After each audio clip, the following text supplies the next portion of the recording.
ఒక ఊరిలో ఇద్దరు స్నేహితులు ఉండేవారు. వారు రోజువారీ కూలి పని కోసం తమ ఇంటి దగ్గరలో ఉన్న పొలంలోని మట్టిని తవ్వి, ఆ మట్టిని 4 చెక్కలు దగ్గరికి చేసి అందులో మట్టి వేసి ఇటుకలు తయారు చేసేవారు. అలా తయారు చేసిన ఇటుకలను తలపై ఎత్తుకొని దగ్గరలో ఉన్న టౌన్లోని ఒక షాపులో ₹1కి ఒక ఇటుక చొప్పున అమ్మేవారు.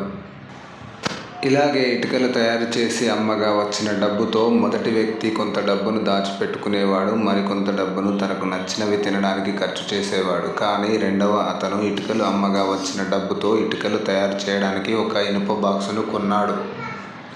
ఎందుకంటే చెక్కలకు దారాలు కట్టి దగ్గరకు చేసి ఇటుక తయారు చేసేసరికి చాలా టైం పట్టేది. కానీ ఇనుప బాక్స్తో వెంటనే ఇటుకలు తయారు చేసేవాడు. వీళ్ళు తయారు చేసిన ఇటుకలను మొదటి వ్యక్తి తలపై మోసుకుంటూ వెళ్ళి టౌన్లోని షాప్ అమ్మేవాడు. కానీ రెండవ వ్యక్తి కొంత డబ్బుతో ఒక తోపుడు బండి కొనుక్కొని తను తయారు చేసే ఇటుకలను టౌన్లో కొత్తగా కడుతున్న ఇళ్ల దగ్గరికి వెళ్ళి ఒక్కొక్క ఇటుకను ₹2కు అమ్మేవాడు.